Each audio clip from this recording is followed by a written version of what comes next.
It's already been like a week since I've uploaded. This last week went by incredibly fast. I don't know if it was like that for anyone else, but I might as well as recommend some of the stuff that I've been reading recently. I've slowed down a bit in terms of what I've been reading, mainly because of burnout, as well as just my priorities being elsewhere. But I have checked out a few things, and the first thing I want to introduce to y'all is a fairy tale for the Demon Lord. The title, whilst although be it pretty the saying "don't judge a book by its cover," I guess this would be "don't judge a series by its title." So it opens up with a knight going to kill the Demon Lord, and the Demon Lord wins and bests him.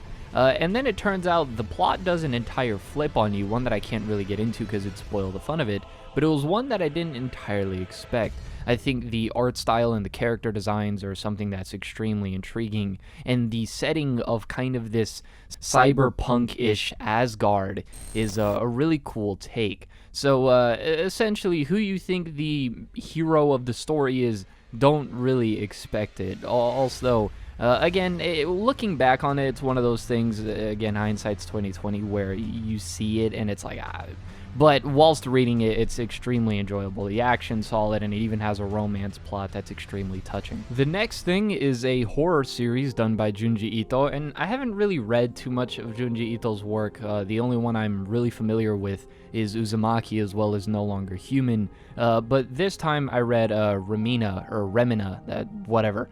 Basically, this girl who the entire world is obsessed with for some sort of reason, and this is also taking place in a bit of a future setting, and her father found this planet and named it after her. What a touching thing. Turns out that this planet is a cosmic ball of destruction with an eye and a mouth and everything. So as it approaches towards Earth, people start becoming crazier and crazier, and they believe in order to deal with the planet, they need to kill the real Romina, or Remina, the girl, okay? It's a really cool story of cosmic horror, and the entire fear and tension is throughout the entire story, although it has a bit of a plot twist near the end, which was kind of garbage, not gonna lie. But if you've ever thought of getting into Junji Ito's works, I think this is a good gateway one for you to get into the rest of his stuff. The next one is also another horror series called Jinmin, and this one has been recommended to me a good bit, and it's even gonna be on the thumbnail of this video. But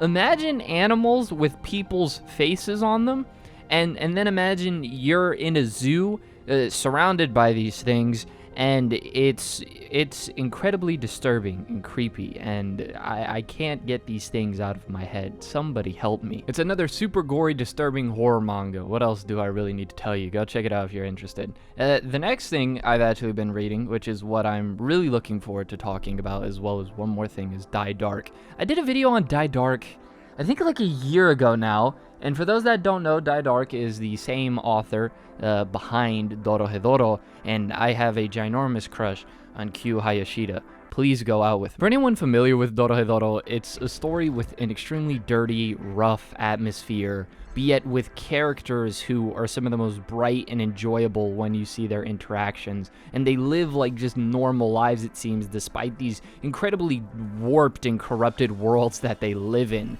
And well, I've talked about Dorohedoro on previous occasions.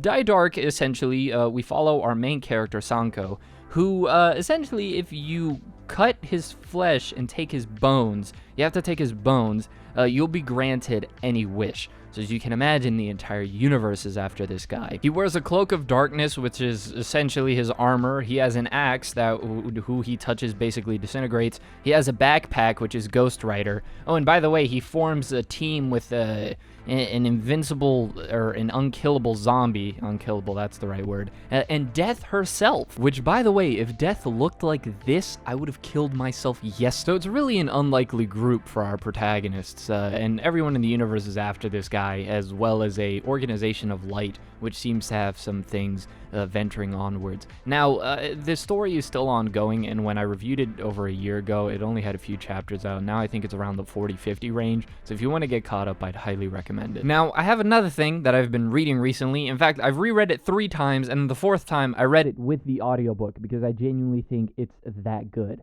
Now, there's one slight caveat here, and hopefully Hopefully it isn't too much of an issue for y'all. But it isn't right to left, it's left to right, and it's not a manga, it's a comic book. But don't leave, okay? Don't be those people who are quite literally a place Japan meme. Don't be that person. Okay, so let's just start it off. Who doesn't like Batman?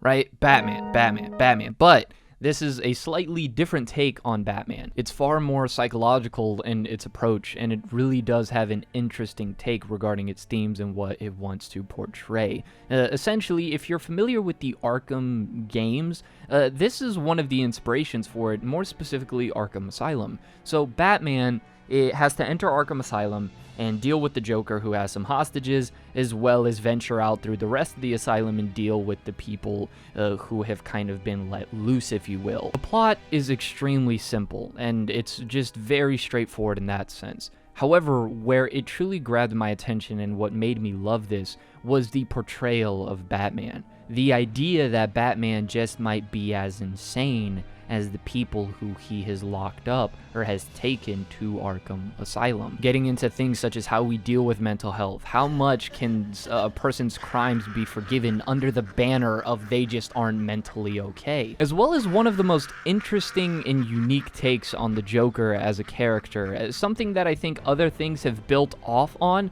but in terms of just pureness, I think this is my favorite interpretation of the Joker. Far more sinister, far more abstract in the art style which it was done. I mean, that's the entire graphic novel, which, by the way, this art style is probably my favorite thing I've seen ever, manga included. But this story's portrayal of the Batman and the Joker and just the entire dynamic that they share is incredibly beautiful. It's a trippy read, and it